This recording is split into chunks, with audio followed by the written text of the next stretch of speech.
안녕하세요. 단밤이에요. 오늘 하루도 잘 보내셨나요? 오늘은 여러분들께 고사성어 이야기 들려드리려고 해요. 우리가 쓰는 고사성어들은 그 기원이나 유래가 옛날 이야기에 근거하고 있는데요. 단편단편 이야기 속에 많은 교훈이 담겨 있어서 잠드실 때 들으시면 잠이 더 솔솔 오실 거예요.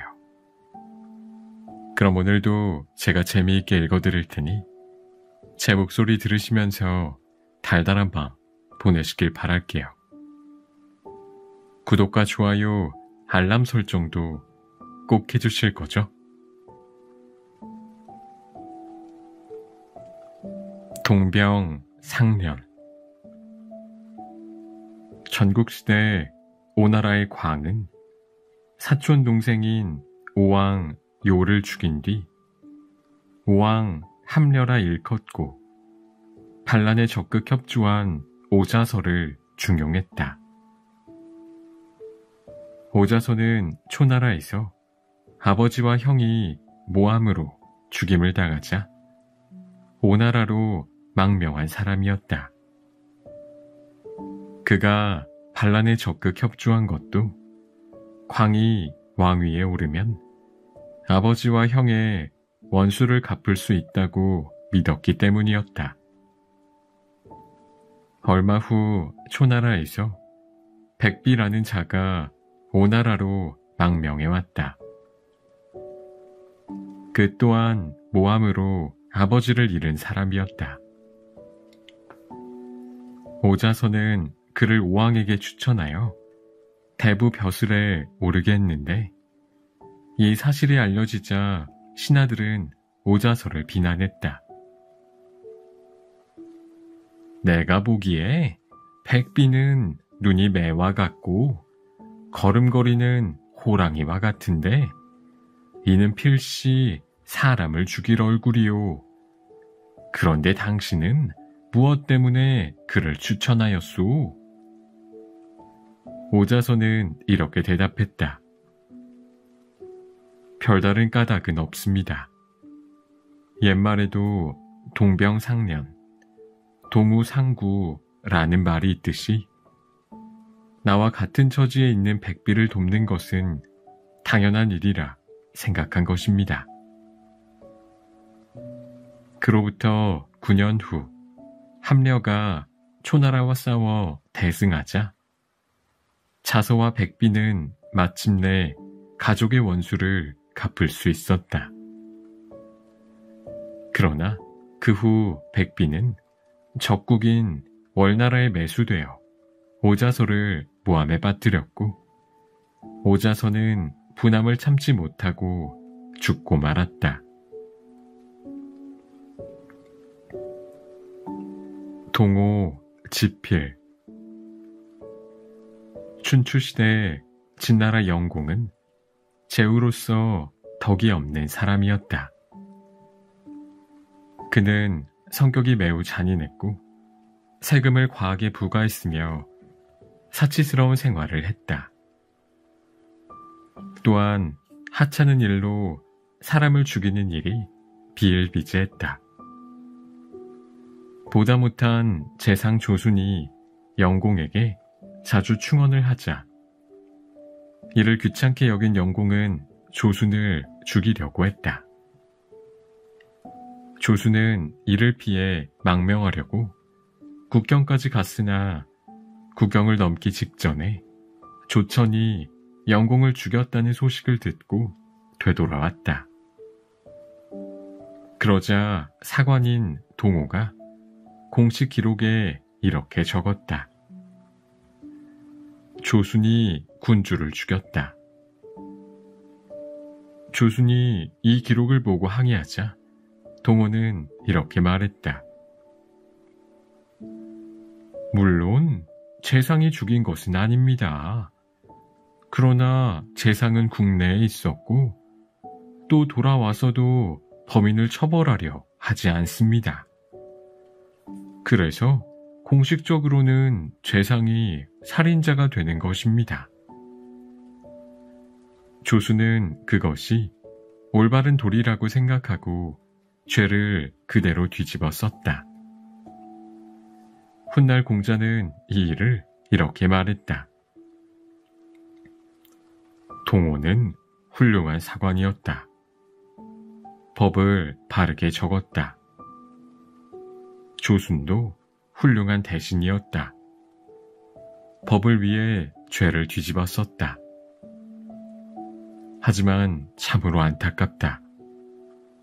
국경을 넘어 외국으로 갔었더라면 책임은 면했을 텐데.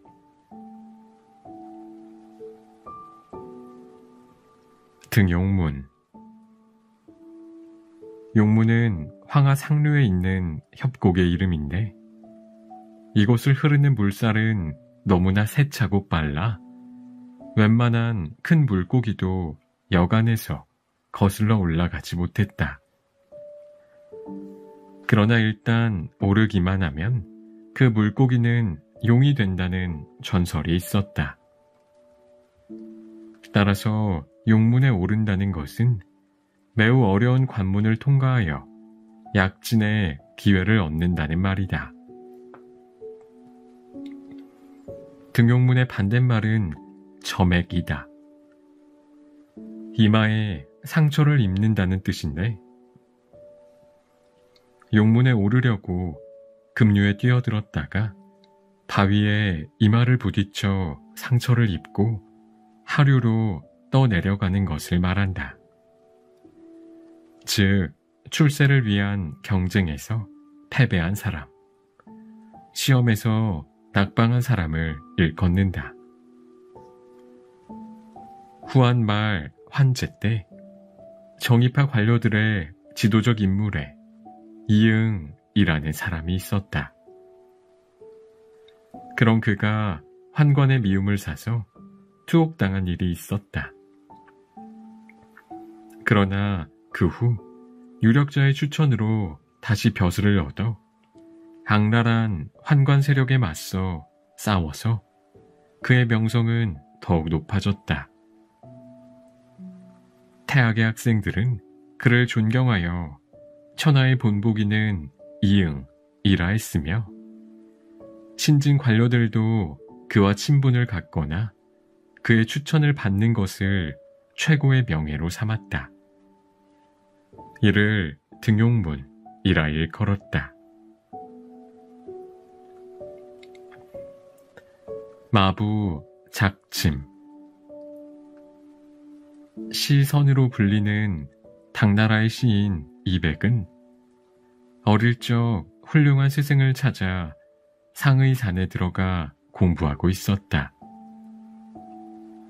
공부에 실증이 난 어느 날 그는 스승에게는 말도 없이 산을 내려오고 말았다.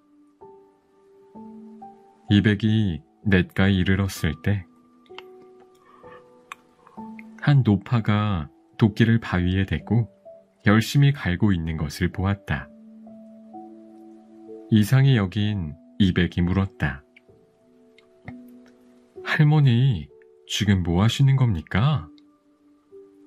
바네를 만들려고 도끼를 갈고 있는 중이네. 아무리 열심히 한다 해도 그 도끼가 어느 세월에 바늘이 되겠습니까? 반드시 될 것이네. 중도에 그만두지만 않는다면. 이 말을 들은 이백은 생각을 바꾸어 산으로 되돌아갔다. 그 후 해이해질 때마다 바늘을 만들기 위해 도끼를 갈던 노파를 생각하며 더욱더 공부에 정진했다.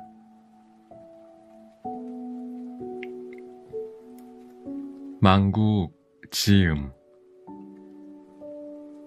춘추시대 위나라 영공이 진나라로 가던 도중 복수 강변에 이르자 생전 처음 들어보는 멋진 음악 소리가 들려왔다. 음악에 잠시 넋을 잃을 정도로 반한 영공은 함께 있던 악사 사연에게 그 음악을 잘 기억해 두라고 했다. 진나라에 도착한 영공은 진나라 평공 앞에서 사연에게 그 음악을 연주하게 하고는 이곳으로 오는 도중에 들은 새로운 음악이라고 소개했다. 당시 진나라의 사광이라는 유명한 악사가 그 음악을 듣고 깜짝 놀라며 황급히 중지시키고 이렇게 말했다.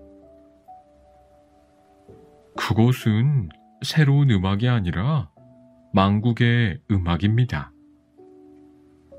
그리고 사광은 그 내력을 말해 주었다. 그 옛날 은나라에 사연이란 악사가 있었습니다. 당시 폭군 주왕은 사연이 만든 음탕한 음악에 빠져 정사를 소홀히 하다가 주나라 무왕에게 멸망하고 말았습니다. 그러자 왕과 나라를 잃은 사연은 악기를 안고 복수에 빠져 죽었는데 그 후 복수 근처에는 홀령이 떠돌며 이 곡을 들려주고 있다고 합니다. 그래서 사람들은 망국의 음악이라고 무서워하며 귀를 막고 복수를 지나갑니다. 평공은 사광의 말에도 불구하고 그 음악을 계속 연주하게 했다. 연주가 다시 시작되자 그곳은 갑자기 폭풍우가 몰아치고 사람들은 두려움에 떨며 도망쳤다. 그 후 진나라에는 오랜 가뭄이 계속되었고 급히 피난한 영공은 오랫동안 병을 앓다가 죽었다.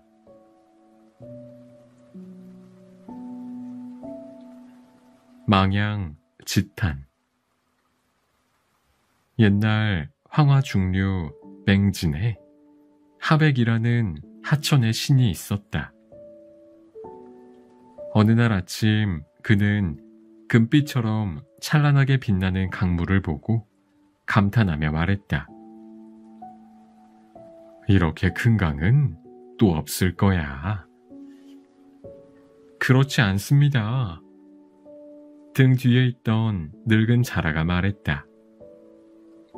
그럼 황하보다 더 큰 강이 있다는 건가? 제가 듣기로는 해 뜨는 쪽에 북해라는 곳이 있는데 이 세상의 모든 강이 그곳으로 흘려 들어가기 때문에 황하의 몇 곱절이나 된다고 합니다. 정말 그렇게 큰 강이 있다고? 내 눈으로 보기 전엔 믿을 수 없네. 하백은 늙은 자라의 말을 믿지 않았다. 하백은 일단 강 하류로 내려가 북해를 한번 보기로 했다. 하백이 북해에 이르자 그곳의 해신인 약이 반겼다. 약이 손을 들어 허공을 가르자 눈앞에 한없이 넓은 바다가 펼쳐졌다. 황하 말고도 이처럼 큰 강이 있었다니. 하백은 세상 모르고 살아온 자신이 매우 부끄러웠다. 하백이 감탄하자 약이 웃으며 말했다. 당신은 그동안 우물한 개구리였군요. 이제 대해를 알게 되었으니 이제는 거기서 벗어난 것이요. 맥수 지탄.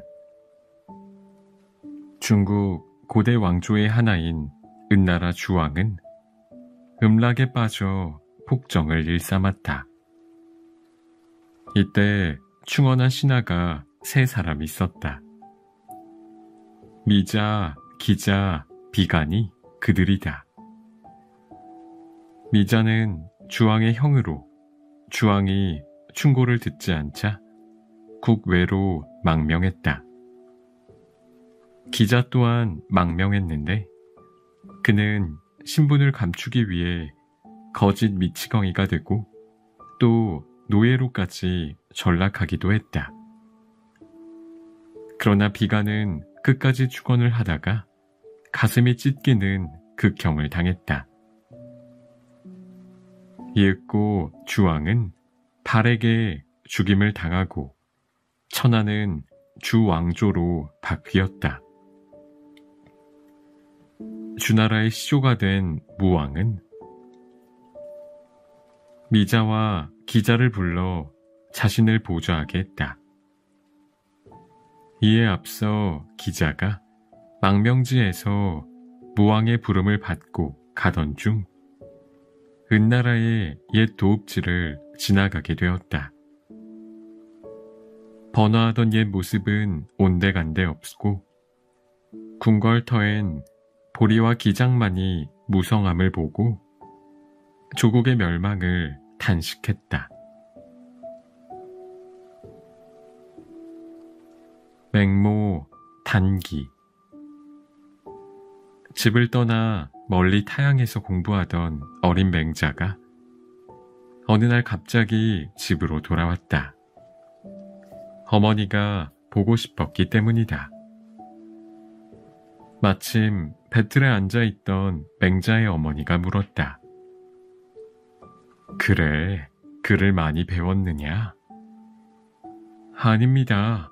아직 별로 배우지 못했습니다. 맹자의 이 말에 어머니는 짜고 있던 배에 날씨를 끊어버렸다. 그리고 이렇게 타일렀다. 내가 공부를 마치지 않고 중도에 돌아온 것은 지금 내가 짜고 있던 이 배의 날씨를 끊어버린 것과 조금도 다를 게 없다. 크게 깨달은 맹자는 다시 스승에게로 돌아갔고 이전보다 더욱 열심히 공부하여 마침내 공자의 버금가는 이름난 학자가 되었다.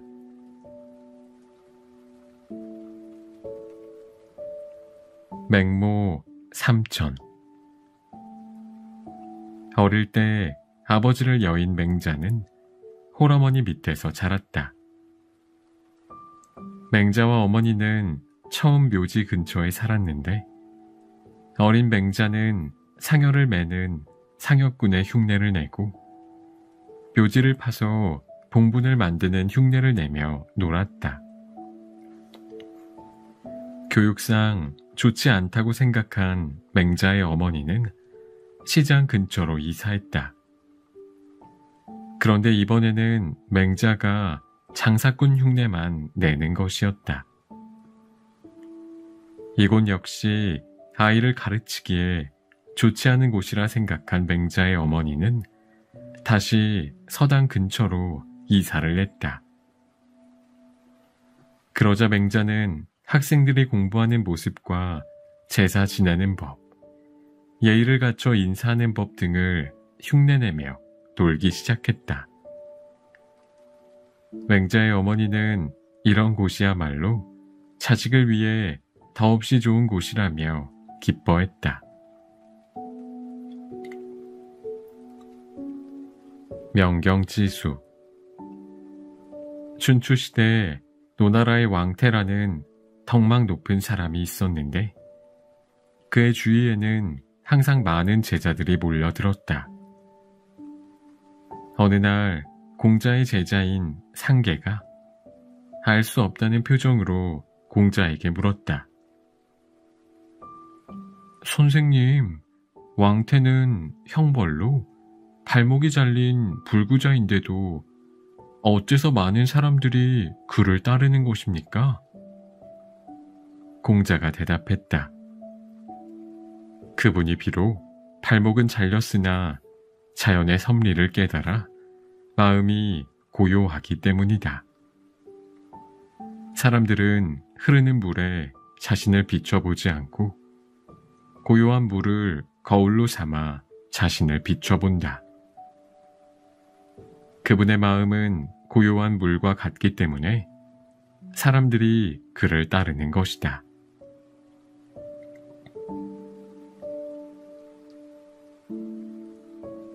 모순. 어느 날 초나라 장사꾼이 시장에서 창과 방패를 팔고 있었다. 자, 여기 이 방패를 보십시오. 이 방패는 어찌나 견고한지 아무리 날카로운 창이라도 막아낼 수 있습니다. 이번에는 창을 집어들고 외쳐댔다. 자, 이 창을 보십시오. 이 창은 어찌나 날카로운지 꿰뚫지 못하는 것이 없습니다. 그러자 구경꾼들 틈에 있던 어떤 사람이 이렇게 물었다. 그럼 그 창으로 그 방패를 찌르면 어떻게 됩니까? 장사꾼은 아무 대답을 못하고 서둘러 그 자리를 떠났다.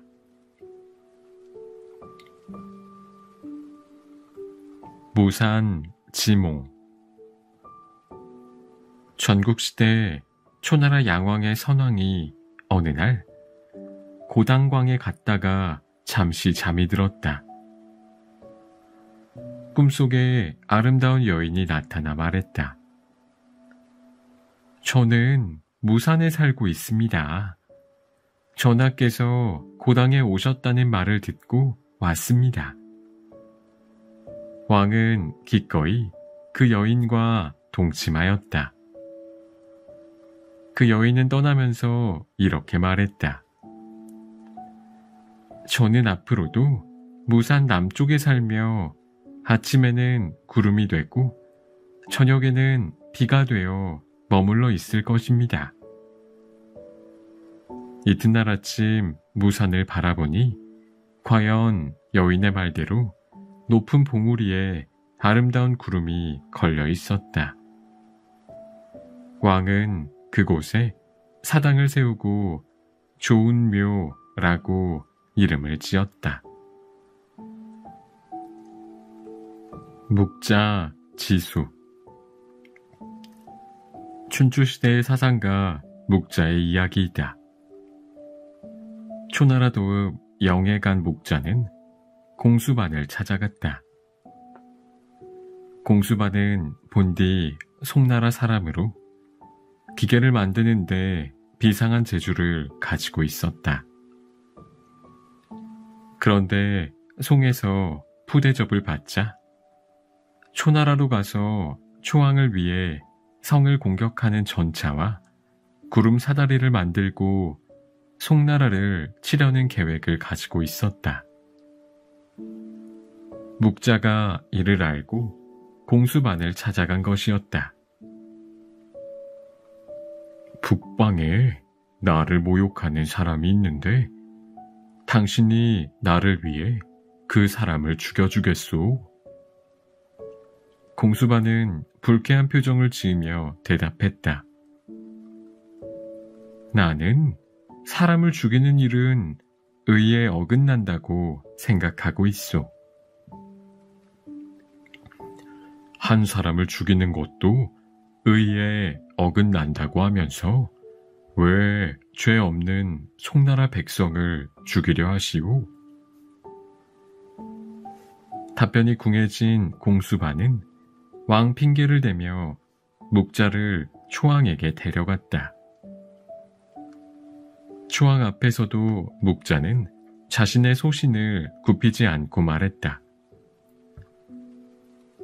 전하, 새 수레를 가진 사람이 헌 수레를 훔치려 하고 비단 옷을 입은 사람이 누더기를 훔치려 한다면 이를 어떻게 생각하십니까?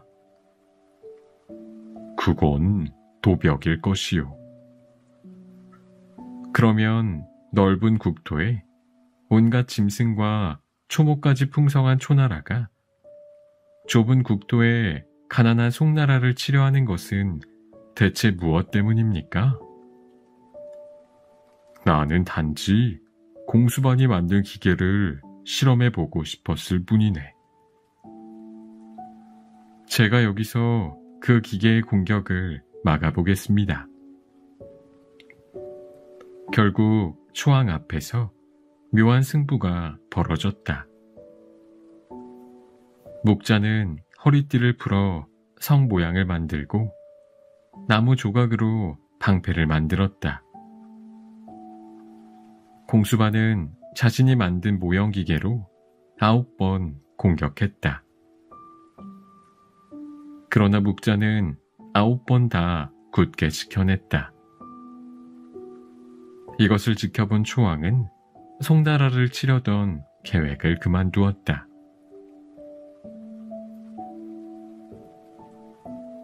문경 지교.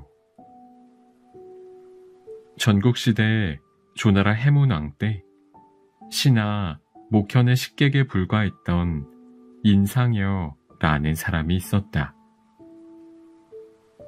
그는 진나라 소양왕에게 빼앗길 뻔했던 보물을 원상태로 가지고 돌아온 공으로 일약 상대부라는 벼슬에 올랐다. 또한 소양왕이 해문왕을 욕보이려 하자 소양왕을 가로막고 나서서 오히려 그에게 망신을 주었다. 그 공으로 인상여는 종일품의 상경이 되었다.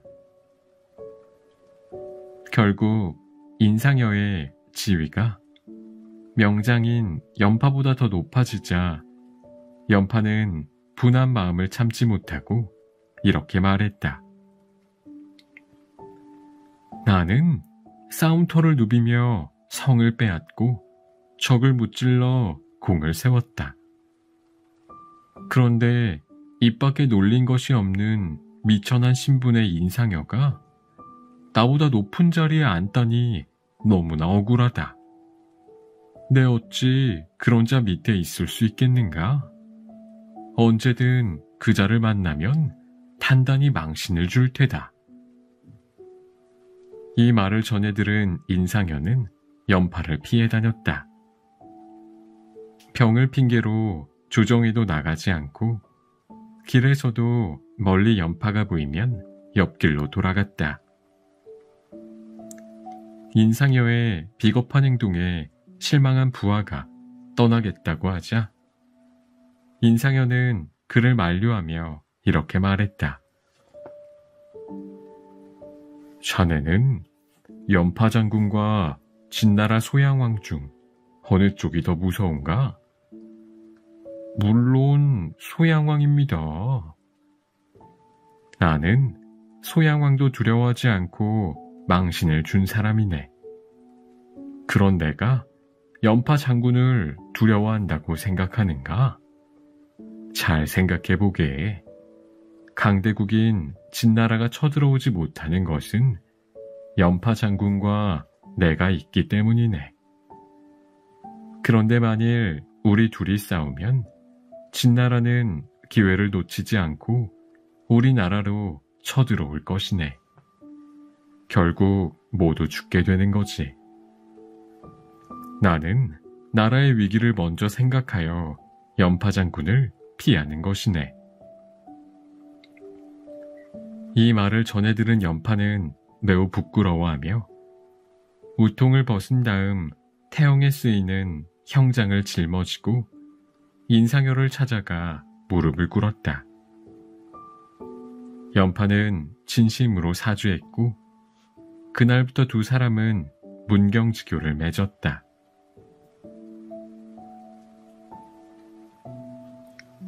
미봉.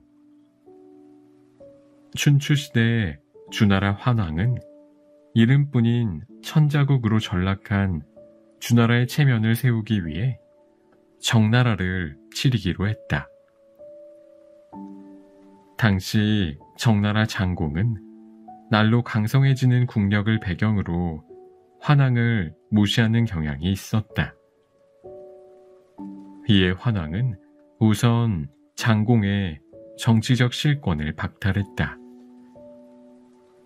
이 조치에 분개한 장공이 왕실에 대한 예의를 중단하자 환왕은 이를 구실로 징벌군을 소집했다.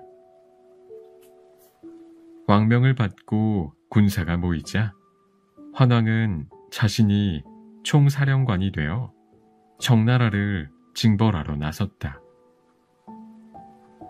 천자가 직접 장수로 나선 것은 240여 년 동안 전우무누한 일이었다.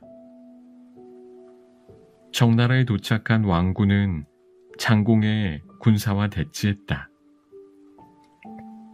이때 장공의 참모인 원이 진언했다.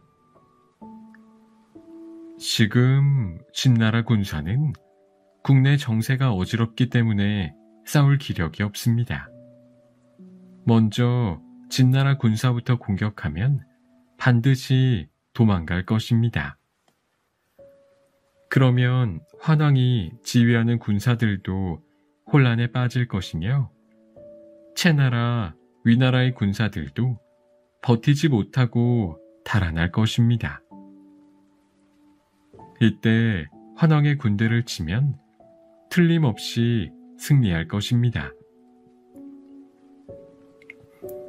장공은 원의 진언에 따라 수레를 앞세우고 보병을 뒤따르게 하는 형태를 만들었다.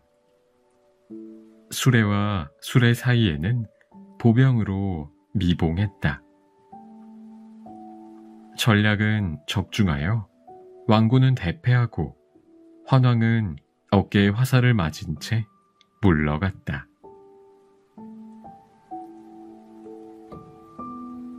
본전 성시. 전한말 11대 황제인 애제가 즉위하자 조정의 실권은 외척에게 넘어갔다. 당시 20세였던 애제는 동성연애에 빠져 국정을 돌보지 않았다. 그래서 충신들이 나섰으나 들은 척도 하지 않았다. 그 가운데 정숭은 거듭 대책을 건의했으나 애지에게 미움만 사고 말았다. 당시 조창이라는 아첨배가 있었는데 왕실과 인척간인 정숭을 시기하여 모함했다. 정숭의 집 문 앞이 시장처럼 붐비는데 이는 무슨 음모가 있는 듯 생각됩니다. 정숭을 부른 애제가 물었다. 듣자니 자네의 문 앞이 시장처럼 붐빈다는데 그게 사실인가?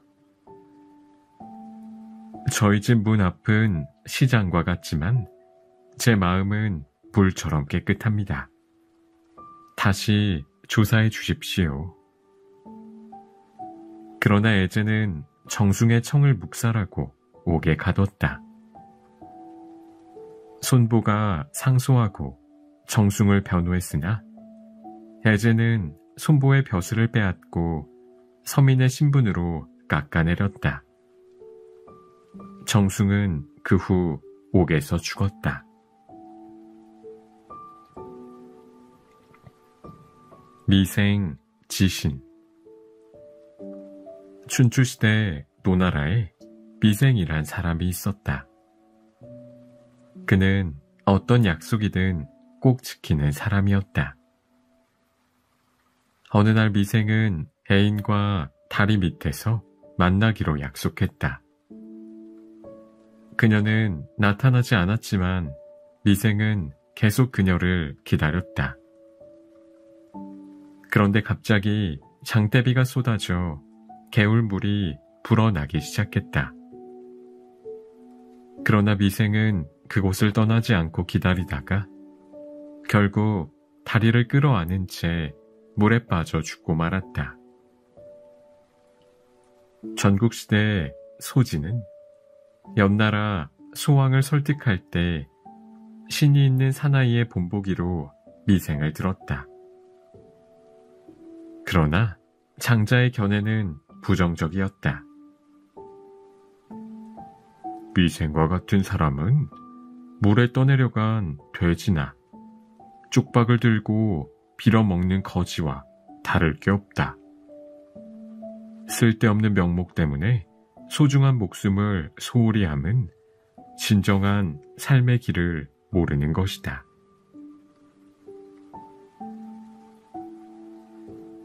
반근 착절.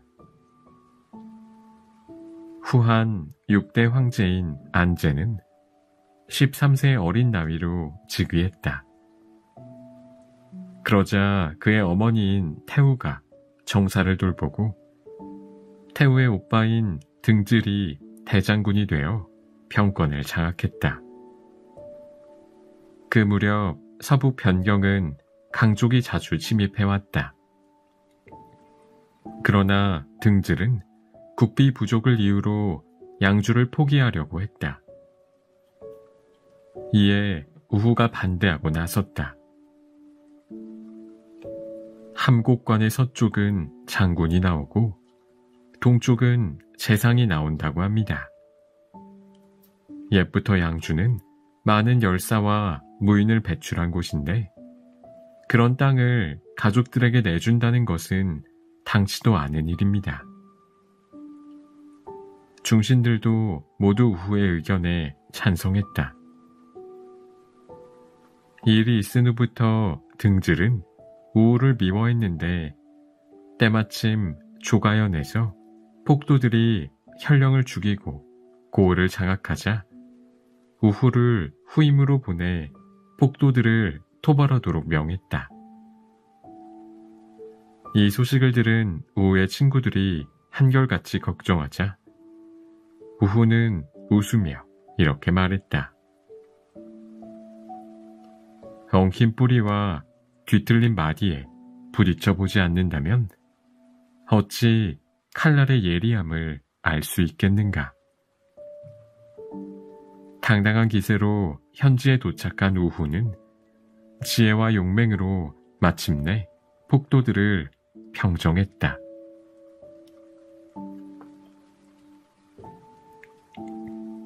반식 재상.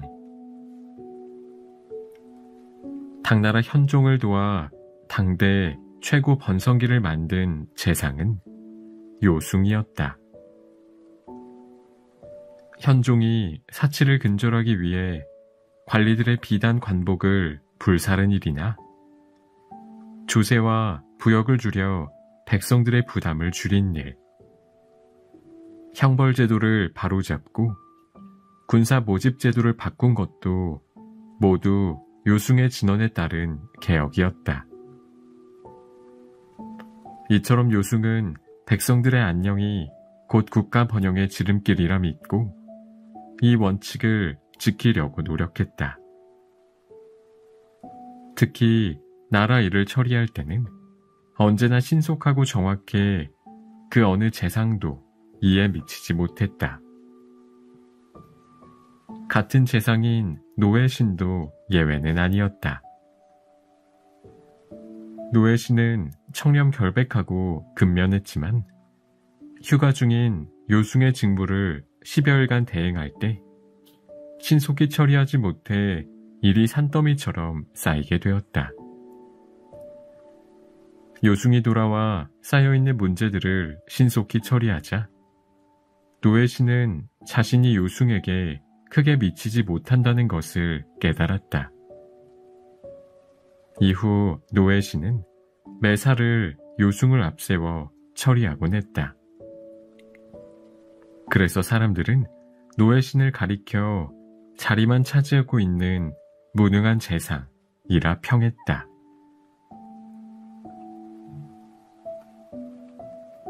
방약 무인. 전국시대가 거의 끝나갈 무렵, 즉 진시황이 천하를 통일하기 직전의 일이다. 당시 진왕을 암살하려다 실패한 자객 중에 형가라는 사람이 있었다. 그는 위나라 사람으로 여러 나라를 전전하며 많은 현인 호걸들과 교류하곤 했다. 그들 중에 연나라에 축의 명수 고점리가 있었는데 그 둘은 자주 어울렸다. 둘이 만나 술에 취하기 시작하면 고점리는 축을 연주하고 형가는 노래를 불렀다. 그러다가 감회가 북받치면 함께 웃기도 하고 엉엉 울기도 했다. 마치 곁에 아무도 없는 것처럼.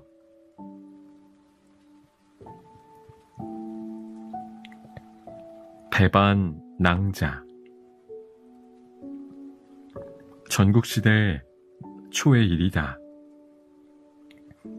초나라의 침략을 받은 제나라 위왕은 순우곤을 조나라에 보내 구원병을 요청했다.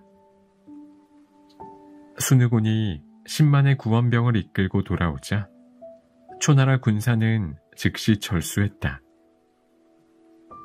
위왕은 크게 기뻐하며 순우곤을 위해 주연을 베풀고 치하하며 물었다. 자네는 술을 얼마나 마시면 취하는가? 저는 한 되를 마셔도 취하고 한 말을 마셔도 취합니다.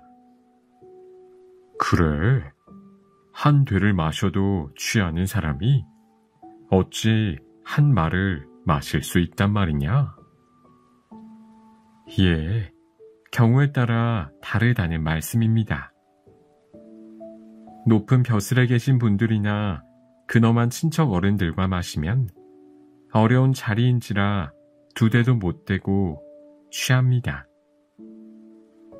그러나 친한 친구들과 마시면 그땐 5-6대쯤 마실 수 있습니다. 또한 동네 사람들과 편하게 어울리면서 마시면 그땐 8대쯤 마셔야 취기가 돌 것입니다.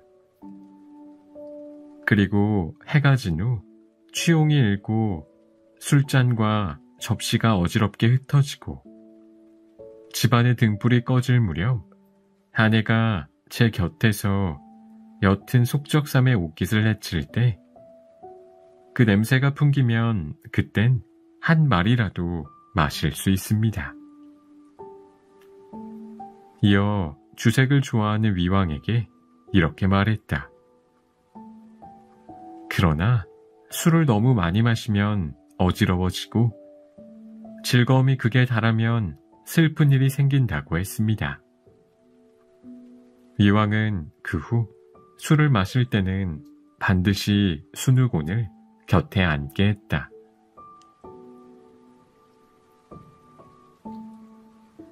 배수 지진. 한씨는 유방의 명에 따라 위나라를 쳐부순 다음 조나라로 쳐들어왔다. 그러나 조나라 군사는 20만의 대군이었고 한신의 군사는 2만 명에 불과했다. 군사 수로는 도저히 감당할 수 없음을 안 한신은 색다른 전술을 세웠다.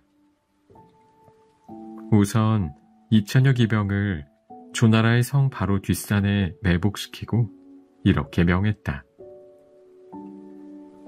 내일 싸움에서는 거짓으로 밀리는 척한다. 그러면 적군은 우리를 추격하려고 성을 비울 것이다.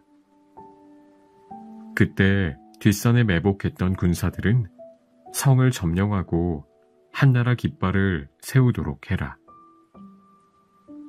그리고 1만여 명의 군사는 강을 등지고 진을 치게 한 다음 자신은 나머지 군사를 이끌고 성으로 향했다. 날이 밝고 한나라 군사가 북을 울리며 공격을 시작하자 조나라 군사는 성을 나와 싸움에 임했다. 몇 번의 접전 끝에 한나라 군사는 뒤로 물러나며 강가에 진을 친 군사들과 합류했고 조나라 군사는 맹렬히 추격해왔다. 그 틈에 2천여 기병은 성을 점령하고 한나라 깃발을 꽂았다. 한나라 군사는 필사적으로 싸웠다. 결국 조나라 군사는 성으로 되돌아갔다. 그러나 이미 성에는 한나라 깃발이 나부끼고 있었다. 전투는 한신의 대승리였다. 승리를 축하하는 자리에서 부하 장수들이 배수진을 친 이유를 물었다. 병법에 따르면 산을 등지고 물을 앞에 두고 싸우라 하였는데 우리는 물을 등지고 싸웠는데도 이겼으니 어찌된 일입니까? 그러자 한신이 대답했다. 우리 군사는 이번에 급히 끌어모은 군사들이 아닌가? 이런 군사는 도망갈 곳이 없어야 필사적으로 싸우게 되네. 그래서 강을 등지고 진을 친 것이라네.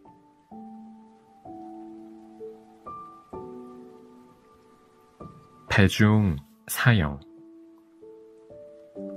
진나라 하남에 악광이라는 사람이 있었다. 그에게는 자주 놀러오던 친구가 있었는데 어느 날부터인가 발을 딱 끊고 찾아오지 않았다.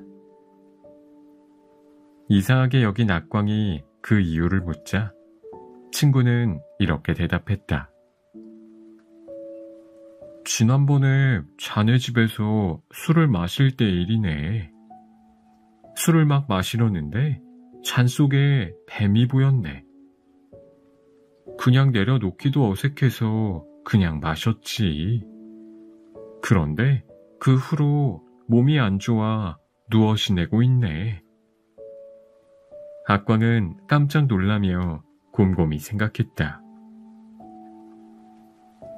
지난번 술자리가 있었던 방 벽에는 활이 걸려 있는데. 맞아. 그 활에는 오칠로 뱀이 그려져 있었지. 악광은 그 친구를 다시 불러 지난번과 같은 자리에 앉히고 술잔에 술을 따르며 물었다. 어떤가? 또 뱀이 보이나? 전과 같은 뱀이네. 사실 그건 저 활에 그려져 있는 뱀의 그림자일세.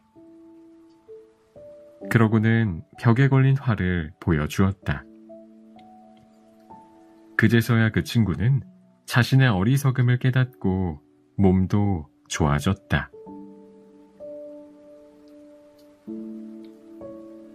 백년 하청.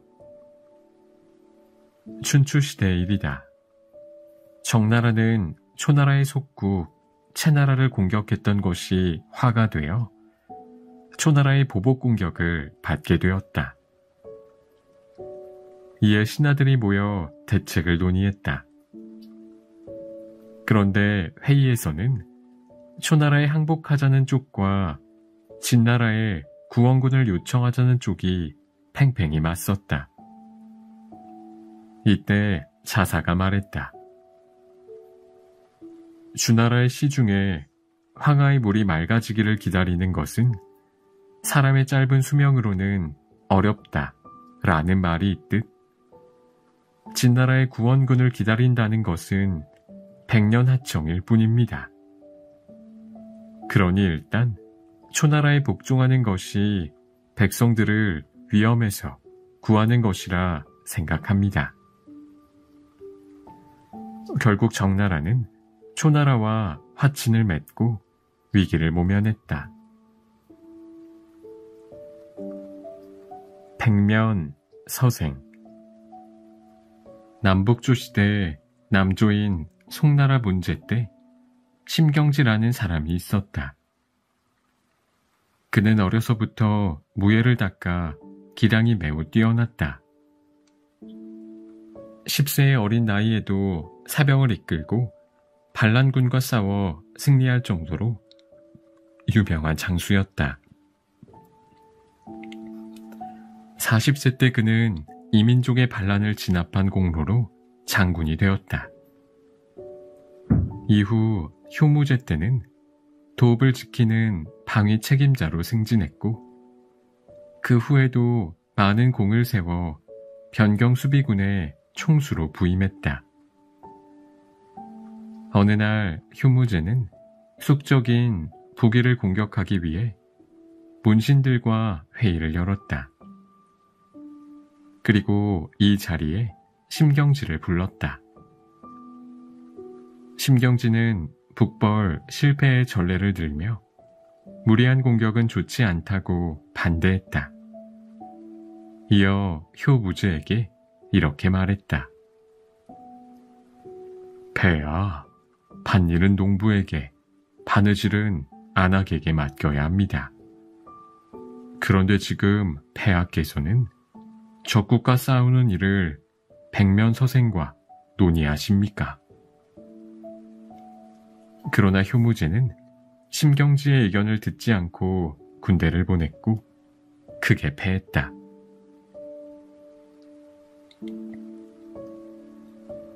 백문이 불여일견. 전한 선제 때 서부 변방의 강족이 쳐들어왔다. 한나라 군사는 필사적으로 웅전했으나 크게 패했다. 그래서 선제는 조충국을 불러 토벌대장으로 임명했다. 당시 조충국은 70세가 넘는 노장이었지만 흉노 토벌에 많은 공을 세운 장수답게 원기가 왕성했다. 강족을 토벌할 특별한 계책과 병력은 얼마나 필요한지 얘기해 보시오. 선제의 물음에 조충국은 이렇게 대답했다. 폐하, 100번 듣는 것이 한 번 보는 것만 못합니다. 무릇 군사는 눈으로 보지 않고는 알 수 없는 법이니 부디 저를 적진의 근처로 보내주십시오. 계책은 현지를 살펴본 다음에 말씀드리겠습니다. 선제의 승낙을 받고 현지 조사를 마친 조충국은 다음과 같이 아뢰었다. 폐하, 제가 직접 가서 보니 기병보다는 보병을 보내시는 것이 좋을 듯합니다. 그래서 평상시에는 농사일을 하게 되면서 적진에 상주시키는 것이 좋을 듯합니다. 선제의 허락을 받아낸 조충국은 자신은 그곳에 머무르면서 강족의 침략을 막아냈다. 동병 상련. 전국시대 오나라의 광은 사촌 동생인 오왕 요를 죽인 뒤 오왕 함려라 일컫고 반란에 적극 협조한 오자서를 중용했다. 오자서는 초나라에서 아버지와 형이 모함으로 죽임을 당하자 오나라로 망명한 사람이었다. 그가 반란에 적극 협조한 것도 광이 왕위에 오르면 아버지와 형의 원수를 갚을 수 있다고 믿었기 때문이었다. 얼마 후 초나라에서 백비라는 자가 오나라로 망명해왔다. 그 또한 모함으로 아버지를 잃은 사람이었다. 오자서는 그를 오왕에게 추천하여 대부 벼슬에 오르게 했는데 이 사실이 알려지자 신하들은 오자서를 비난했다. 내가 보기에 백비는 눈이 매와 같고 걸음걸이는 호랑이와 같은데 이는 필시 사람을 죽일 얼굴이요. 그런데 당신은 무엇 때문에 그를 추천하였소? 오자서는 이렇게 대답했다. 별다른 까닭은 없습니다. 옛말에도 동병상련, 동우상구라는 말이 있듯이 나와 같은 처지에 있는 백비를 돕는 것은 당연한 일이라 생각한 것입니다. 그로부터 9년 후 함려가 초나라와 싸워 대승하자 자서와 백비는 마침내 가족의 원수를 갚을 수 있었다. 그러나 그 후 백비는 적국인 월나라에 매수되어 오자서를 모함에 빠뜨렸고 오자서는 분함을 참지 못하고 죽고 말았다. 동호 지필. 춘추시대 진나라 영공은 제후로서 덕이 없는 사람이었다. 그는 성격이 매우 잔인했고 세금을 과하게 부과했으며 사치스러운 생활을 했다. 또한 하찮은 일로 사람을 죽이는 일이 비일비재했다. 보다 못한 재상 조순이 영공에게 자주 충언을 하자 이를 귀찮게 여긴 영공은 조순을 죽이려고 했다. 조순은 이를 피해 망명하려고 국경까지 갔으나 국경을 넘기 직전에 조천이 영공을 죽였다는 소식을 듣고 되돌아왔다. 그러자 사관인 동호가 공식 기록에 이렇게 적었다. 조순이 군주를 죽였다. 조순이 이 기록을 보고 항의하자 동호는 이렇게 말했다. 물론 재상이 죽인 것은 아닙니다. 그러나 재상은 국내에 있었고 또 돌아와서도 범인을 처벌하려 하지 않습니다. 그래서 공식적으로는 재상이 살인자가 되는 것입니다. 조수는 그것이 올바른 도리라고 생각하고 죄를 그대로 뒤집어 썼다. 훗날 공자는 이 일을 이렇게 말했다. 동호는 훌륭한 사관이었다. 법을 바르게 적었다. 조순도 훌륭한 대신이었다. 법을 위해 죄를 뒤집어 썼다. 하지만 참으로 안타깝다. 국경을 넘어 외국으로 갔었더라면 책임은 면했을 텐데.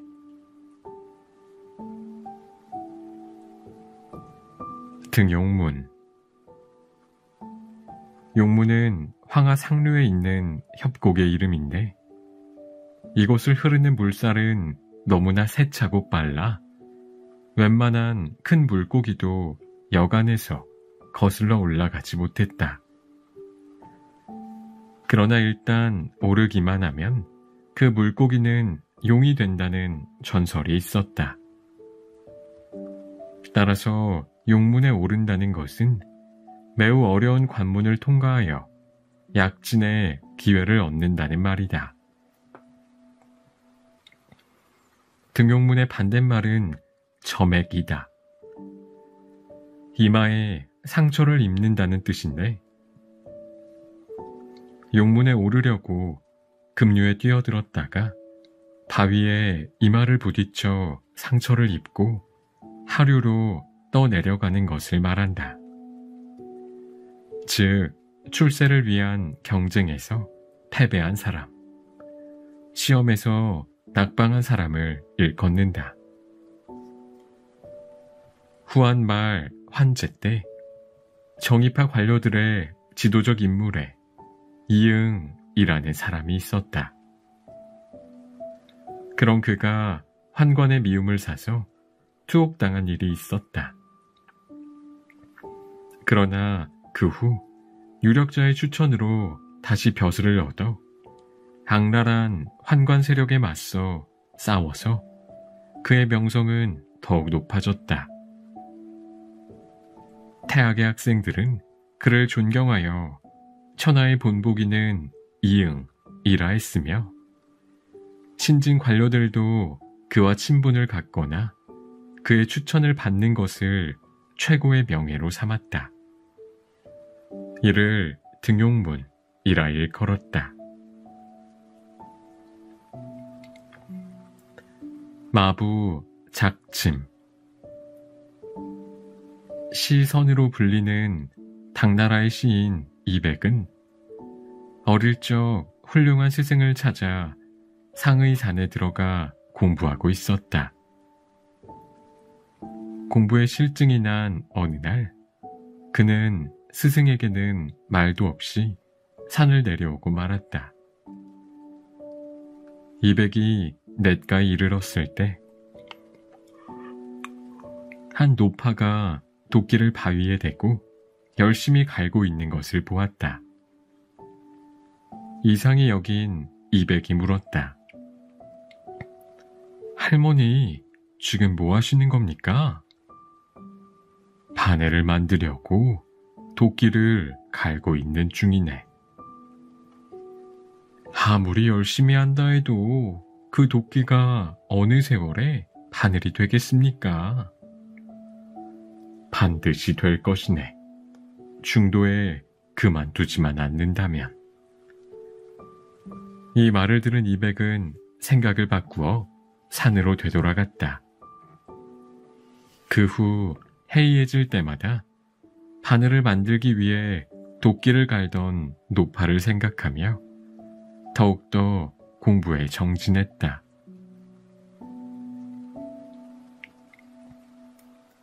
망국 지음.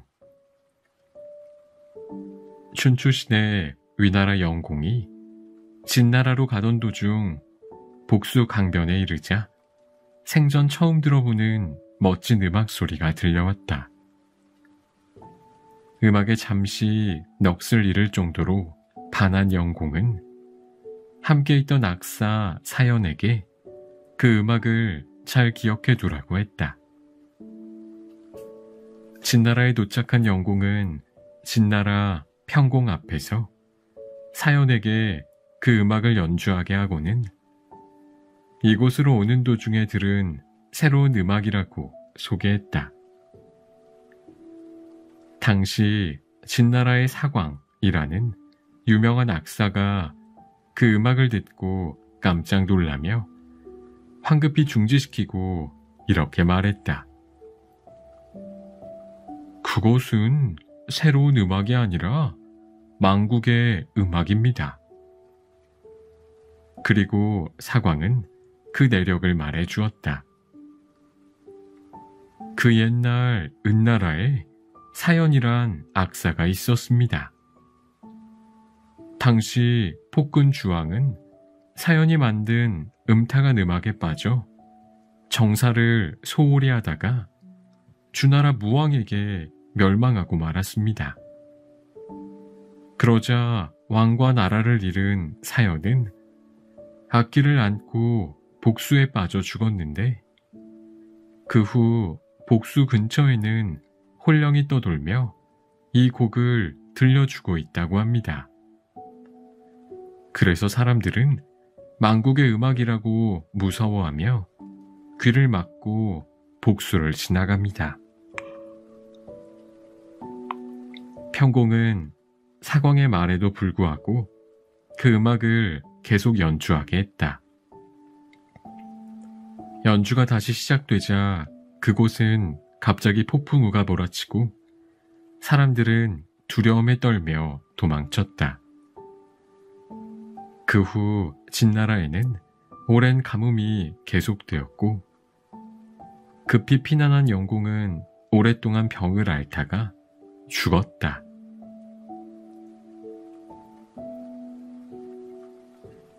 망양 지탄. 옛날 황화 중류 맹진에 하백이라는 하천의 신이 있었다. 어느 날 아침 그는 금빛처럼 찬란하게 빛나는 강물을 보고 감탄하며 말했다. 이렇게 큰 강은 또 없을 거야. 그렇지 않습니다. 등 뒤에 있던 늙은 자라가 말했다.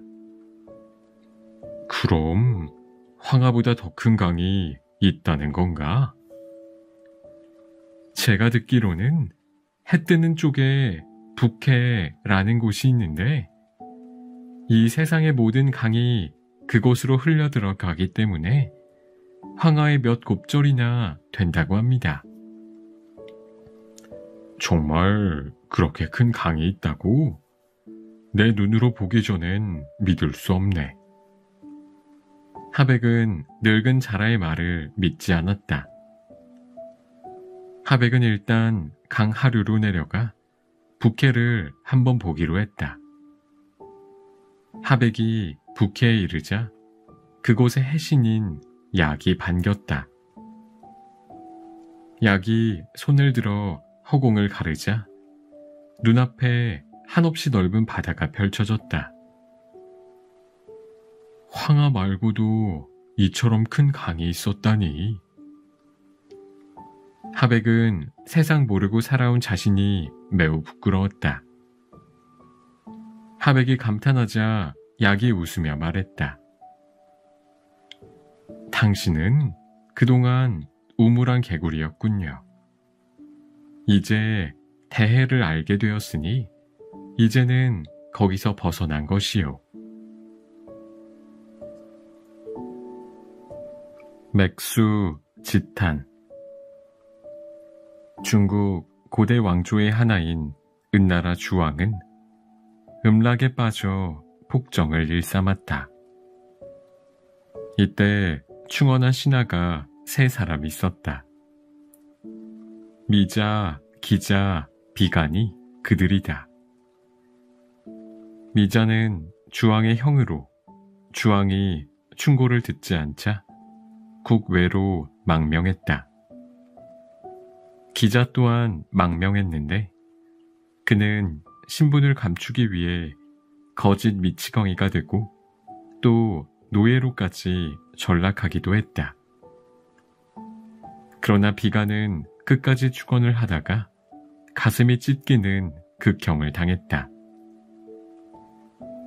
이윽고 주왕은 발에게 죽임을 당하고 천하는 주왕조로 바뀌었다. 주나라의 시조가 된 무왕은 미자와 기자를 불러 자신을 보좌하게 했다.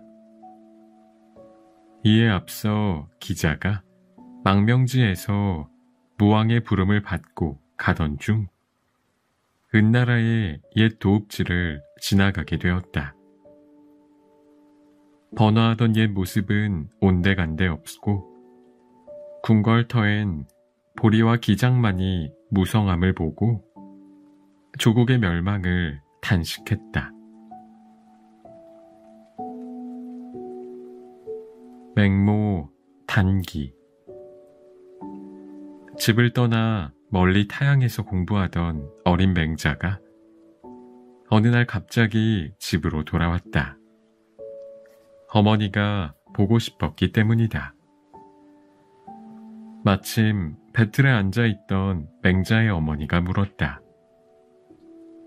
그래, 글을 많이 배웠느냐? 아닙니다. 아직 별로 배우지 못했습니다. 맹자의 이 말에 어머니는 짜고 있던 배에 날씨를 끊어버렸다.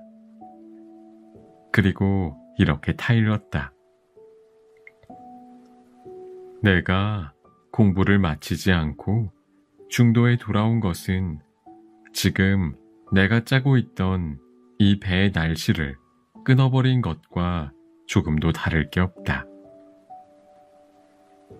크게 깨달은 맹자는 다시 스승에게로 돌아갔고 이전보다 더욱 열심히 공부하여 마침내 공자의 버금가는 이름난 학자가 되었다.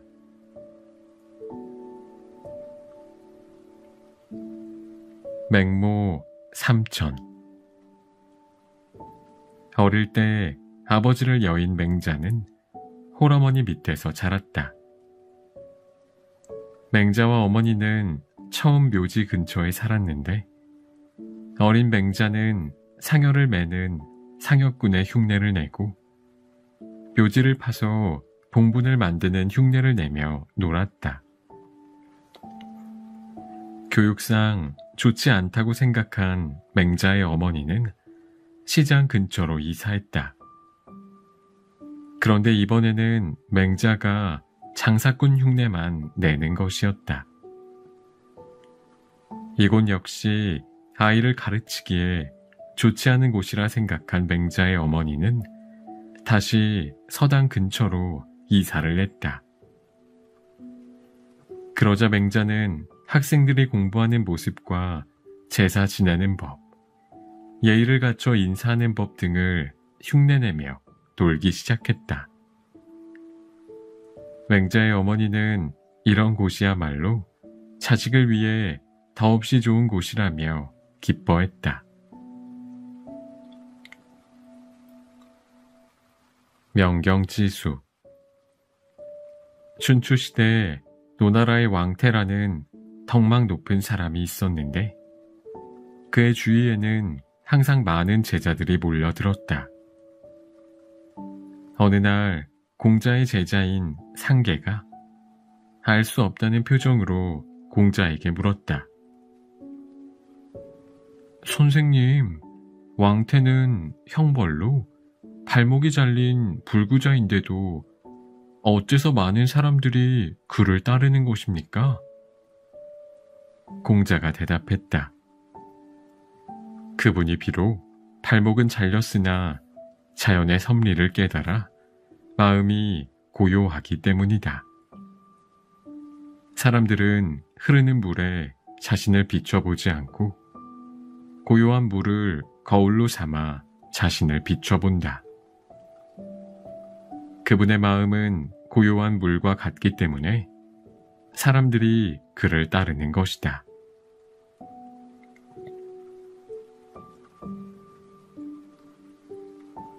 모순. 어느 날 초나라 장사꾼이 시장에서 창과 방패를 팔고 있었다. 자, 여기 이 방패를 보십시오. 이 방패는 어찌나 견고한지 아무리 날카로운 창이라도 막아낼 수 있습니다. 이번에는 창을 집어들고 외쳐댔다. 자, 이 창을 보십시오. 이 창은 어찌나 날카로운지 꿰뚫지 못하는 것이 없습니다. 그러자 구경꾼들 틈에 있던 어떤 사람이 이렇게 물었다.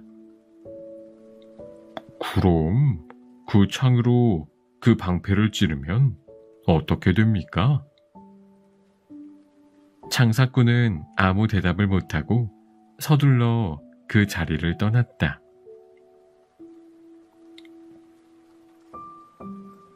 무산, 지몽. 전국시대 초나라 양왕의 선왕이 어느 날 고당광에 갔다가 잠시 잠이 들었다. 꿈속에 아름다운 여인이 나타나 말했다. 저는 무산에 살고 있습니다. 전하께서 고당에 오셨다는 말을 듣고 왔습니다. 왕은 기꺼이 그 여인과 동침하였다.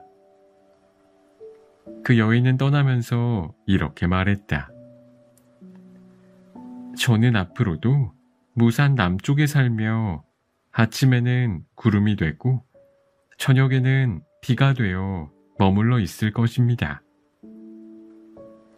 이튿날 아침 무산을 바라보니 과연 여인의 말대로 높은 봉우리에 아름다운 구름이 걸려 있었다.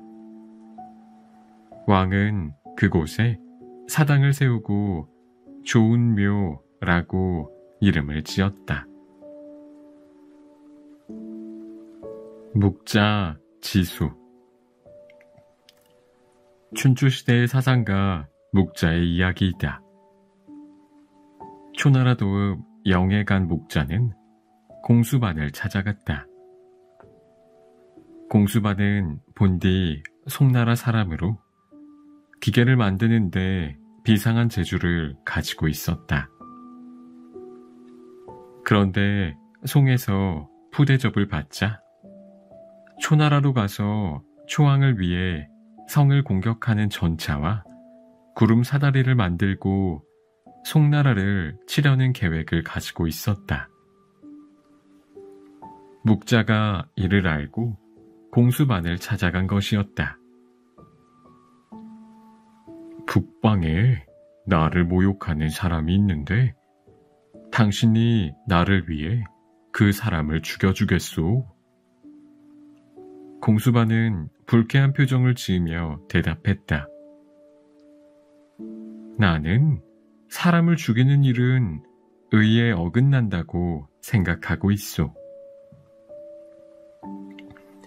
한 사람을 죽이는 것도 의에 어긋난다고 하면서 왜 죄 없는 송나라 백성을 죽이려 하시오?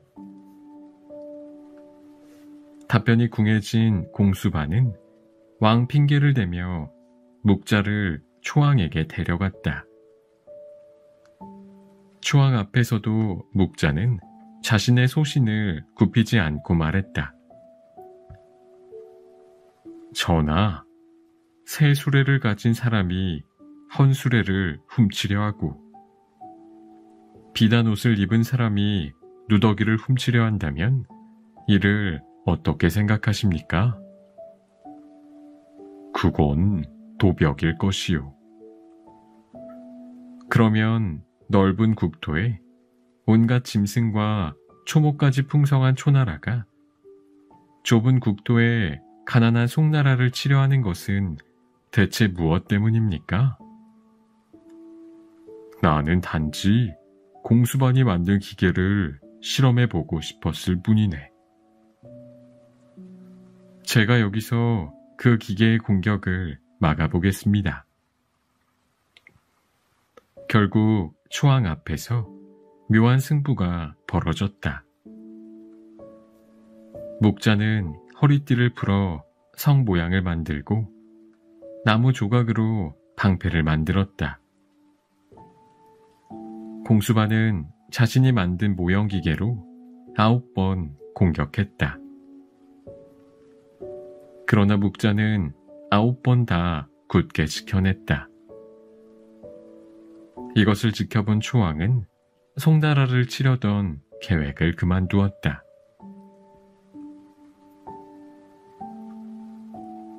문경 지교.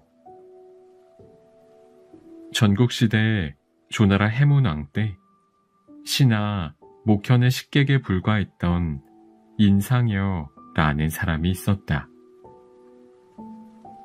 그는 진나라 소양왕에게 빼앗길 뻔했던 보물을 원상태로 가지고 돌아온 공으로 일약 상대부라는 벼슬에 올랐다. 또한 소양왕이 해문왕을 욕보이려 하자 소양왕을 가로막고 나서서 오히려 그에게 망신을 주었다. 그 공으로 인상여는 종일품의 상경이 되었다. 결국 인상여의 지위가 명장인 연파보다 더 높아지자 연파는 분한 마음을 참지 못하고 이렇게 말했다. 나는 싸움터를 누비며 성을 빼앗고 적을 무찔러 공을 세웠다. 그런데 입 밖에 놀린 것이 없는 미천한 신분의 인상여가 나보다 높은 자리에 앉다니 너무나 억울하다. 내 어찌 그런 자 밑에 있을 수 있겠는가? 언제든 그 자를 만나면 단단히 망신을 줄 테다. 이 말을 전해 들은 인상여는 연파를 피해 다녔다. 병을 핑계로 조정에도 나가지 않고 길에서도 멀리 연파가 보이면 옆길로 돌아갔다. 인상여의 비겁한 행동에 실망한 부하가 떠나겠다고 하자 인상여는 그를 만류하며 이렇게 말했다. 자네는 연파 장군과 진나라 소양왕 중 어느 쪽이 더 무서운가? 물론 소양왕입니다. 나는 소양왕도 두려워하지 않고 망신을 준 사람이네. 그런 내가 연파 장군을 두려워한다고 생각하는가? 잘 생각해보게. 강대국인 진나라가 쳐들어오지 못하는 것은 연파 장군과 내가 있기 때문이네. 그런데 만일 우리 둘이 싸우면 진나라는 기회를 놓치지 않고 우리나라로 쳐들어올 것이네. 결국 모두 죽게 되는 거지. 나는 나라의 위기를 먼저 생각하여 연파장군을 피하는 것이네. 이 말을 전해 들은 연파는 매우 부끄러워하며 우통을 벗은 다음 태형에 쓰이는 형장을 짊어지고 인상여를 찾아가 무릎을 꿇었다. 연파는 진심으로 사죄했고 그날부터 두 사람은 문경지교를 맺었다.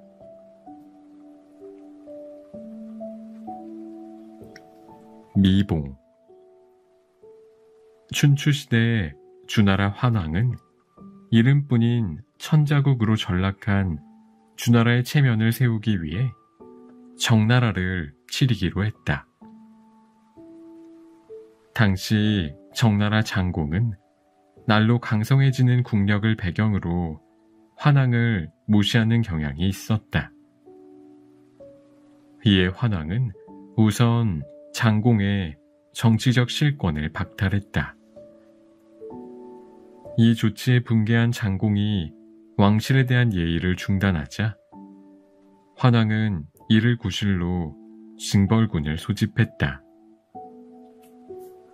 왕명을 받고 군사가 모이자 환왕은 자신이 총사령관이 되어 정나라를 징벌하러 나섰다. 천자가 직접 장수로 나선 것은 240여 년 동안 전우무누한 일이었다. 정나라에 도착한 왕군은 장공의 군사와 대치했다.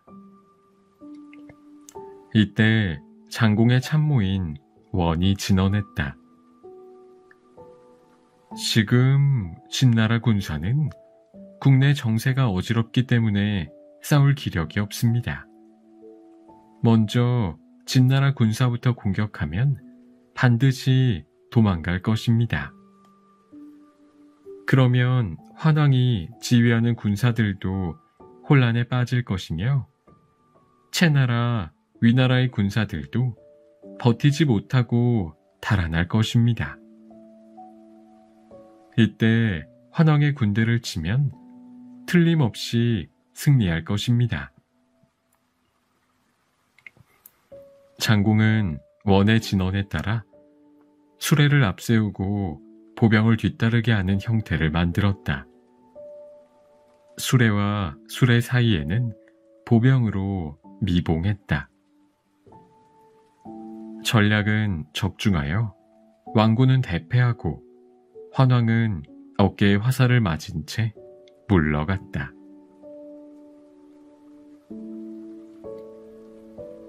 본전 성시. 전한말 11대 왕제인 애제가 즉위하자 조정의 실권은 외척에게 넘어갔다. 당시 20세였던 애제는 동성연애에 빠져 국정을 돌보지 않았다. 그래서 충신들이 나섰으나 들은 척도 하지 않았다. 그 가운데 정숭은 거듭 대책을 건의했으나 애지에게 미움만 사고 말았다.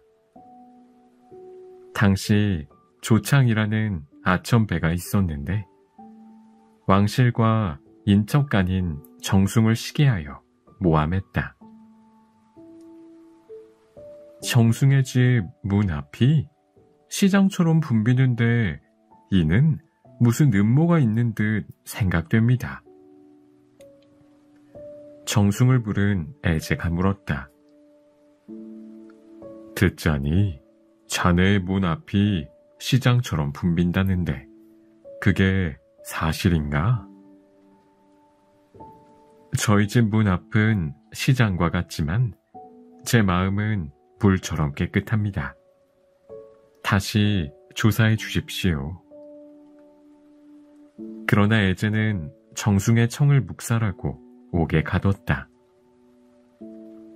손보가 상소하고 정숭을 변호했으나 애제는 손보의 벼슬을 빼앗고 서민의 신분으로 깎아내렸다. 정승은 그 후 옥에서 죽었다.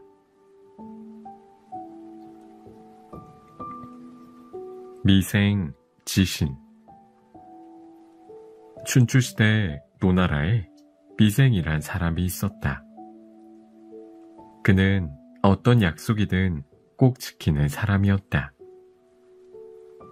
어느 날 미생은 애인과 다리 밑에서 만나기로 약속했다.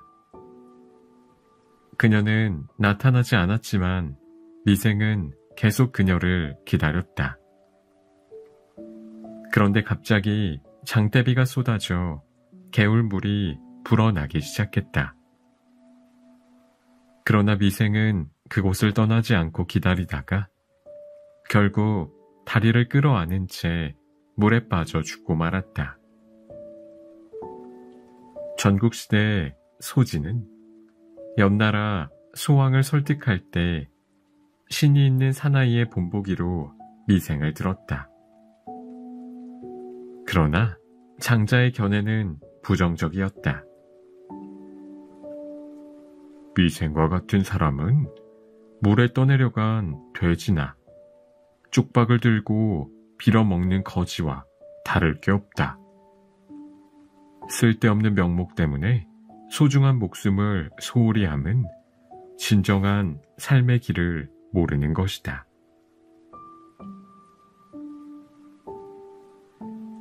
반근 착절. 후한 6대 황제인 안제는 13세의 어린 나이로 즉위했다. 그러자 그의 어머니인 태우가 정사를 돌보고 태우의 오빠인 등질이 대장군이 되어 병권을 장악했다. 그 무렵 서부 변경은 강족이 자주 침입해왔다. 그러나 등질은 국비 부족을 이유로 양주를 포기하려고 했다. 이에 우후가 반대하고 나섰다. 함곡관의 서쪽은 장군이 나오고 동쪽은 재상이 나온다고 합니다. 옛부터 양주는 많은 열사와 무인을 배출한 곳인데 그런 땅을 가족들에게 내준다는 것은 당치도 않은 일입니다. 중신들도 모두 우후의 의견에 찬성했다. 이 일이 있은 후부터 등질은 우후를 미워했는데 때마침 조가연에서 폭도들이 현령을 죽이고 고을을 장악하자 우후를 후임으로 보내 폭도들을 토벌하도록 명했다. 이 소식을 들은 우후의 친구들이 한결같이 걱정하자 우후는 웃으며 이렇게 말했다. 엉킨 뿌리와 뒤틀린 마디에 부딪혀보지 않는다면 어찌 칼날의 예리함을 알 수 있겠는가. 당당한 기세로 현지에 도착한 우후는 지혜와 용맹으로 마침내 폭도들을 평정했다.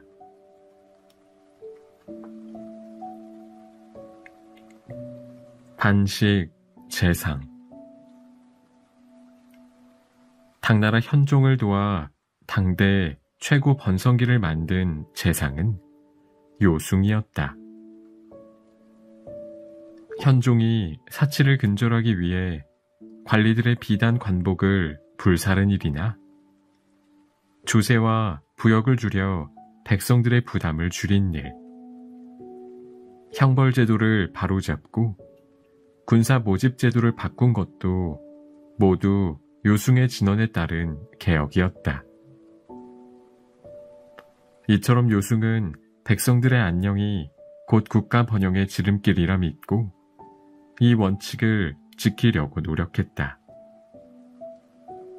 특히 나라 일을 처리할 때는 언제나 신속하고 정확해 그 어느 재상도 이에 미치지 못했다. 같은 재상인 노외신도 예외는 아니었다. 노예신은 청렴 결백하고 근면했지만 휴가 중인 요승의 직무를 10여일간 대행할 때 신속히 처리하지 못해 일이 산더미처럼 쌓이게 되었다. 요승이 돌아와 쌓여있는 문제들을 신속히 처리하자 노예신은 자신이 요승에게 크게 미치지 못한다는 것을 깨달았다. 이후 노예신은 매사를 요승을 앞세워 처리하곤 했다. 그래서 사람들은 노예신을 가리켜 자리만 차지하고 있는 무능한 재상이라 평했다.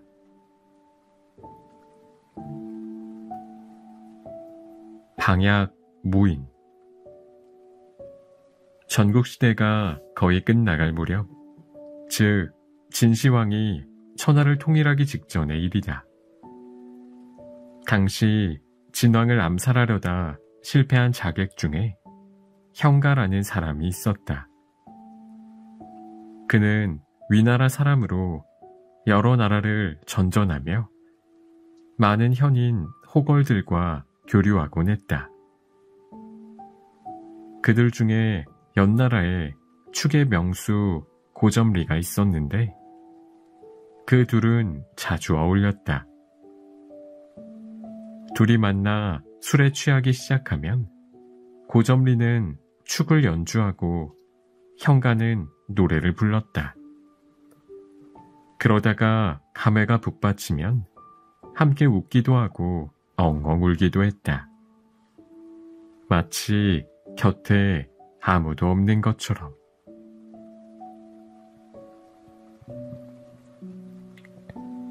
배반 낭자. 전국시대 초의 일이다. 초나라의 침략을 받은 제나라 위왕은 순우곤을 조나라에 보내 구원병을 요청했다. 순우곤이 10만의 구원병을 이끌고 돌아오자 초나라 군사는 즉시 철수했다. 위왕은 크게 기뻐하며 순우곤을 위해 주연을 베풀고 치하하며 물었다. 자네는 술을 얼마나 마시면 취하는가? 저는 한 되를 마셔도 취하고 한 말을 마셔도 취합니다. 그래, 한 되를 마셔도 취하는 사람이 어찌 한 말을 마실 수 있단 말이냐? 예, 경우에 따라 다르다는 말씀입니다. 높은 벼슬에 계신 분들이나 근엄한 친척 어른들과 마시면 어려운 자리인지라 2대도 못 되고 취합니다. 그러나 친한 친구들과 마시면 그땐 5-6대쯤 마실 수 있습니다. 또한 동네 사람들과 편하게 어울리면서 마시면 그땐 8대쯤 마셔야 취기가 돌 것입니다. 그리고 해가 진 후 취용이 일고 술잔과 접시가 어지럽게 흩어지고 집안의 등불이 꺼질 무렵 아내가 제 곁에서 옅은 속적삼의 옷깃을 내칠 때 그 냄새가 풍기면 그땐 한 말이라도 마실 수 있습니다.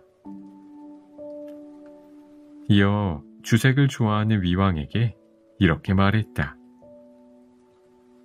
그러나 술을 너무 많이 마시면 어지러워지고 즐거움이 극에 달하면 슬픈 일이 생긴다고 했습니다.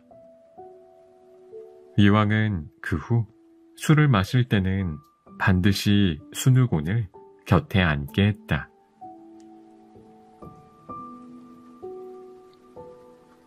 배수 지진. 한씨는 유방의 명에 따라 위나라를 쳐부순 다음 조나라로 쳐들어왔다. 그러나 조나라 군사는 20만의 대군이었고 한신의 군사는 2만 명에 불과했다. 군사 수로는 도저히 감당할 수 없음을 안 한신은 색다른 전술을 세웠다. 우선 2천여 기병을 조나라의 성 바로 뒷산에 매복시키고 이렇게 명했다. 내일 싸움에서는 거짓으로 밀리는 척한다. 그러면 적군은 우리를 추격하려고 성을 비울 것이다. 그때 뒷산에 매복했던 군사들은 성을 점령하고 한나라 깃발을 세우도록 해라. 그리고 1만여 명의 군사는 강을 등지고 진을 치게 한 다음 자신은 나머지 군사를 이끌고 성으로 향했다. 날이 밝고 한나라 군사가 북을 울리며 공격을 시작하자 조나라 군사는 성을 나와 싸움에 임했다. 몇 번의 접전 끝에 한나라 군사는 뒤로 물러나며 강가에 진을 친 군사들과 합류했고 조나라 군사는 맹렬히 추격해왔다. 그 틈에 2천여 기병은 성을 점령하고 한나라 깃발을 꽂았다. 한나라 군사는 필사적으로 싸웠다. 결국 조나라 군사는 성으로 되돌아갔다. 그러나 이미 성에는 한나라 깃발이 나부끼고 있었다. 전투는 한신의 대승리였다. 승리를 축하하는 자리에서 부하 장수들이 배수진을 친 이유를 물었다. 병법에 따르면 산을 등지고 물을 앞에 두고 싸우라 하였는데 우리는 물을 등지고 싸웠는데도 이겼으니 어찌된 일입니까? 그러자 한신이 대답했다. 우리 군사는 이번에 급히 끌어모은 군사들이 아닌가? 이런 군사는 도망갈 곳이 없어야 필사적으로 싸우게 되네. 그래서 강을 등지고 진을 친 것이라네.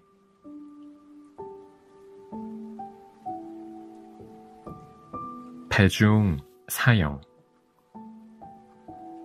진나라 하남에 악광이라는 사람이 있었다. 그에게는 자주 놀러오던 친구가 있었는데 어느 날부터인가 발을 딱 끊고 찾아오지 않았다. 이상하게 여긴 악광이 그 이유를 묻자 친구는 이렇게 대답했다. 지난번에 자네 집에서 술을 마실 때 일이네. 술을 막 마시려는데 잔 속에 뱀이 보였네. 그냥 내려놓기도 어색해서 그냥 마셨지.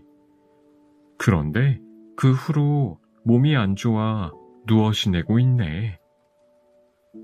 악광은 깜짝 놀라며 곰곰이 생각했다. 지난번 술자리가 있었던 방 벽에는 활이 걸려 있는데. 맞아. 그 활에는 오칠로 뱀이 그려져 있었지. 악광은 그 친구를 다시 불러 지난번과 같은 자리에 앉히고 술잔에 술을 따르며 물었다. 어떤가? 또 뱀이 보이나? 전과 같은 뱀이네. 사실 그건 저 활에 그려져 있는 뱀의 그림자일세. 그러고는 벽에 걸린 활을 보여주었다. 그제서야 그 친구는 자신의 어리석음을 깨닫고 몸도 좋아졌다.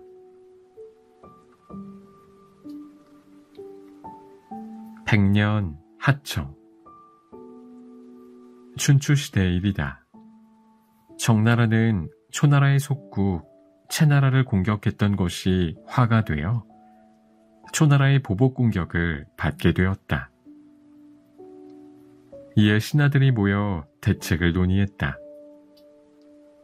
그런데 회의에서는 초나라에 항복하자는 쪽과 진나라에 구원군을 요청하자는 쪽이 팽팽히 맞섰다. 이때 자사가 말했다. 주나라의 시 중에 황하의 물이 맑아지기를 기다리는 것은 사람의 짧은 수명으로는 어렵다 라는 말이 있듯 진나라의 구원군을 기다린다는 것은 백년하청일 뿐입니다. 그러니 일단 초나라에 복종하는 것이 백성들을 위험에서 구하는 것이라 생각합니다. 결국 정나라는 초나라와 화친을 맺고 위기를 모면했다. 백면 서생. 남북조 시대 남조인 송나라 문제 때 심경지라는 사람이 있었다. 그는 어려서부터 무예를 닦아 기량이 매우 뛰어났다. 10세의 어린 나이에도 사병을 이끌고 반란군과 싸워 승리할 정도로 유명한 장수였다. 40세 때 그는 이민족의 반란을 진압한 공로로 장군이 되었다. 이후 효무제 때는 도읍을 지키는 방위 책임자로 승진했고 그 후에도 많은 공을 세워 변경수비군의 총수로 부임했다. 어느 날 효무제는 숙적인 북위를 공격하기 위해 문신들과 회의를 열었다. 그리고 이 자리에 심경지를 불렀다. 심경지는 북벌 실패의 전례를 들며 무리한 공격은 좋지 않다고 반대했다. 이어 효무제에게 이렇게 말했다. 폐하, 밭일은 농부에게, 바느질은 안악에게 맡겨야 합니다. 그런데 지금 폐하께서는 적국과 싸우는 일을 백면서생과 논의하십니까? 그러나 효무제는 심경지의 의견을 듣지 않고 군대를 보냈고 크게 패했다.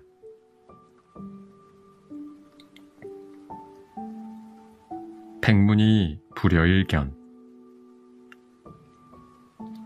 전한 선제 때 서부 변방의 강족이 쳐들어왔다.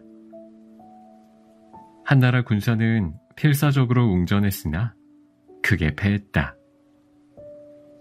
그래서 선제는 조충국을 불러 토벌대장으로 임명했다. 당시 조충국은 70세가 넘는 노장이었지만 흉노 토벌에 많은 공을 세운 장수답게 원기가 왕성했다. 강족을 토벌할 특별한 계책과 병력은 얼마나 필요한지 얘기해 보시오. 선제의 물음에 조충국은 이렇게 대답했다. 폐하, 100번 듣는 것이 한 번 보는 것만 못합니다. 무릇 군사는 눈으로 보지 않고는 알 수 없는 법이니 부디 저를 적진의 근처로 보내주십시오. 계책은 현지를 살펴본 다음에 말씀드리겠습니다. 선제의 승낙을 받고 현지 조사를 마친 조충국은 다음과 같이 아뢰었다. 폐하, 제가 직접 가서 보니 기병보다는 보병을 보내시는 것이 좋을 듯합니다. 그래서 평상시에는 농사일을 하게 되면서 적진에 상주시키는 것이 좋을 듯합니다. 선제의 허락을 받아낸 조충국은 자신은 그곳에 머무르면서 강족의 침략을 막아냈다.